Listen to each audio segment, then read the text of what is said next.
नमस्कार दोस्तों, वीनू किचन में आपका स्वागत है। आज मैं आपके साथ एक ऐसी रेसिपी शेयर करने जा रही हूँ जो खाने में तो बहुत स्वादिष्ट है ही, इसके साथ साथ ये हमारे स्वास्थ्य के लिए भी बहुत ही फायदेमंद है।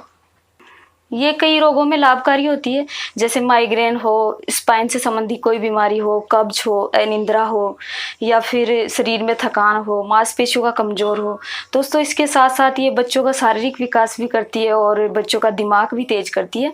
लेकिन इसमें इतने पोषक तत्व हैं कि ये हमारे त्वचा को भी निखारती है। एक बार मैं आपको दिखा भी देती हूँ ये पौसत खसखस होती क्या है। तो देखिए दोस्तों, ये पौसत के दाने हैं, खसखस के दाने हैं। इनको इंग्लिश में पॉपी सीड भी बोलते हैं। बड़ी आसानी से किसी भी पंसारी की दुकान पे मिल जाते हैं। अगर नहीं मिलते हैं तो इसका लिंक मैं डिस्क्रिप्शन बॉक्स में डाल दूंगी, आप ऑनलाइन भी परचेज कर सकते हैं।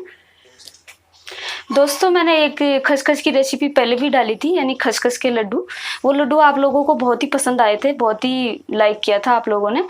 उसमें कई लोगों के कमेंट भी आए थे कि इस लड्डू को हम किस मौसम में खा सकते हैं, किस मौसम में नहीं खा सकते हैं।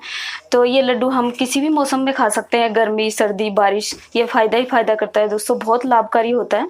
और दूसरा कमेंट और भी था इसमें कि इस लड्डू को हम कब, कितने दिन तक खा सकते हैं, कितने दिन तक स्टोर कर सकते हैं। तो अगर हम सर्दी में इस लड्डू को हम बना रहे हैं तो इस लड्डू को हम 40 से 45 बिना फ्रीज के खा सकते हैं, कोई दिक्कत नहीं है। हर साल मैं इस लड्डू को बनाती हूँ कई सालों से, ये कुछ भी खराब नहीं होता इस लड्डू का, और ये बहुत ही गुणकारी होता है ये लड्डू। तो इसको एक बार बच्चों को ज़रूर बना के खिलाएं। और जैसे आप गर्मी के मौसम में बना रहे हो, तो गर्मी या बारिश के मौसम बना रहे हो नमी वाले में, तो इस लड्डू को आप फ्रीज में रख के खा सकते हो। फ्रीज में भी 40 से 45 दिन ही स्टोर कर सकते हो, इससे ज़्यादा नहीं करना। और वो भी एयर टाइट डब्बे में हमें बंद करना है इसको। और अगर आपको मेरे चैनल पर नए हो, रेसिपी पसंद आती है तो लाइक एंड शेयर सब्सक्राइब करना, और कोई भी सजेशन हो तो कमेंट बॉक्स में ज़रूर डाल। तो खसखस के लड्डू की तरह ही खसखस के खीर की भी डिमांड आ रही थी, इसलिए खसखस की एक नई रेसिपी मैं आपके साथ आज शेयर करने जा रही हूँ। ये है खसखस की खीर। तो चलिए दोस्तों बनाना। खसखस की खीर बनाने के लिए मैंने 1 लीटर दूध लिया है, इसको उबालने के लिए गैस पे चढ़ा दिया। बाकी की सामग्री हम देख लेते हैं। यहाँ मैंने 1 कटोरी खसखस ली है, आधी कटोरी काजू, और 1 कटोरी से थोड़ी सी कम मिश्री, आधी कटोरी नारियल का ग्रेट किया हुआ नारियल, और 8 से 10 बादाम है। इसमें 4-5 इलायची का हम पाउडर बना के डालेंगे, और बादाम और ये भी इसके साथ पीस लेंगे। काजू भी पिस्ता है डेकोरेट करने के लिए, और थोड़ा सा वैसे डाल देंगे। चलिए दोस्तों खीर बनाना स्टार्ट करते हैं।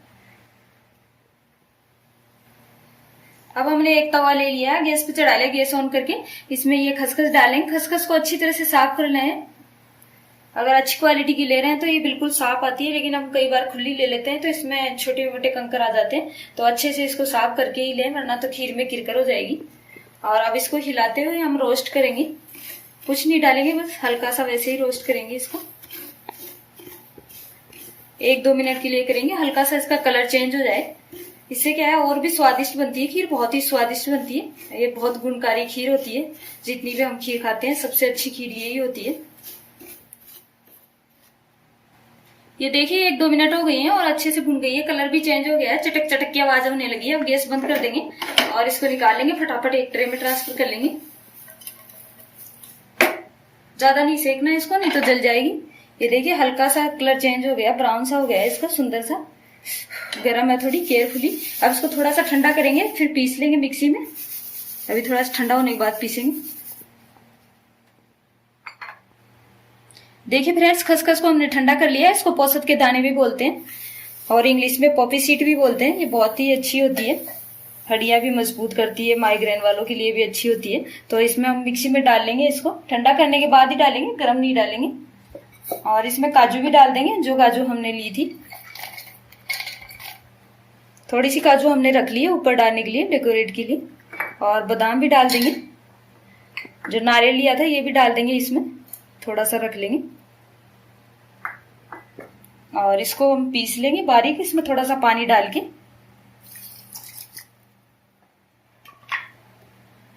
ये देखिए फ्रेंड्स, मैंने इसका पेस्ट बना लिया। अब जो दूध हमारा उबल रहा था उसमें ये डाल देंगे।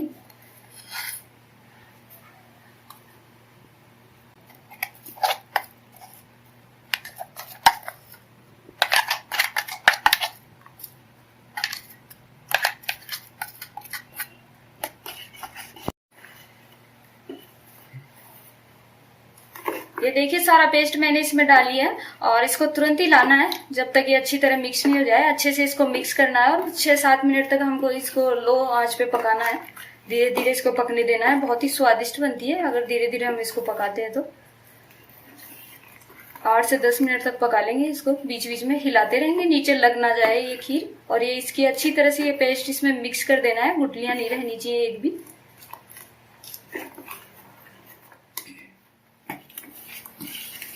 ये देखिए 4-5 मिनट हो गई और मैंने इसको अच्छे से मिक्स भी कर लिया है। इसकी गुठलियां सारी खत्म हो गई हैं। अगर आपकी गुठलियां खत्म नहीं होती या तो पेस्ट को पहले ही पतला कर लें मिक्सी में थोड़ा सा दूध डाल के, और अगर वैसे नहीं कर रहे हो तो आप इस मिक्सर से भी मिक्स कर सकते हो, कोई दिक्कत नहीं है, आराम से हो जाती है ये। और बहुत ही आसान तरीके से बना रही हूँ, बहुत ही टेस्टी बनती है, बहुत स्वादिष्ट बनती है इस तरीके से। और अब हम इसमें डाल देंगे मिश्री, जो हमने मिश्री ली थी वो भी इसी में डाल देंगे। मीठा आप अपने हिसाब से थोड़ा कम ज्यादा कर सकते हो, लेकिन इसमें थोड़ा सा खसखस के बराबर लगभग हम मीठा डालते हैं तो बहुत ही टेस्टी बनती है खीर। और इसमें थोड़ा सा पिस्ता भी डाल देंगे और नारियल रखा था वो भी डाल देंगे थोड़ा, और ये काजू की टुकड़ी डाल देंगे। इनसे बहुत ही अच्छा टेस्ट आता है जब ये बीच बीच में आती है खीर खाते समय। और इसको अच्छे से मिक्स करेंगे और 8-10 मिनट के लिए और पकाएंगे इसको मीडियम आंच पे ही, धीमी रखेंगे यानी लो ही रखेंगे गैस को। और जितना अच्छे से हम इसको पकाएंगे उतनी स्वादिष्ट खीर बनती है। आप चाहो तो अगर आपके पास 1-2 दिन की मलाई है वो भी इसमें डाल सकते हो, क्रीमी खीर बन जाएगी। देखिए फ्रेंड्स, इसको मैंने बीच बीच में हिला के 20 मिनट पका लिया और बहुत ही अच्छी पक के तैयार हो गई है खीर। अच्छी खुशबू भी आ रही है और आप देख सकते हो इस कंसिस्टेंसी गाढ़ी भी हो गई है। और इसको अच्छे से पकाना है 20 से 25 मिनट तक लो गैस पे, लगने नहीं देना है नीचे, नहीं तो खीर का टेस्ट खराब हो जाएगा। बीच बीच में 1-2 मिनट से इसको चलाते रहना है। अब हम गैस बंद कर देंगे और खीर को किसी बाउल में निकाल लेंगे।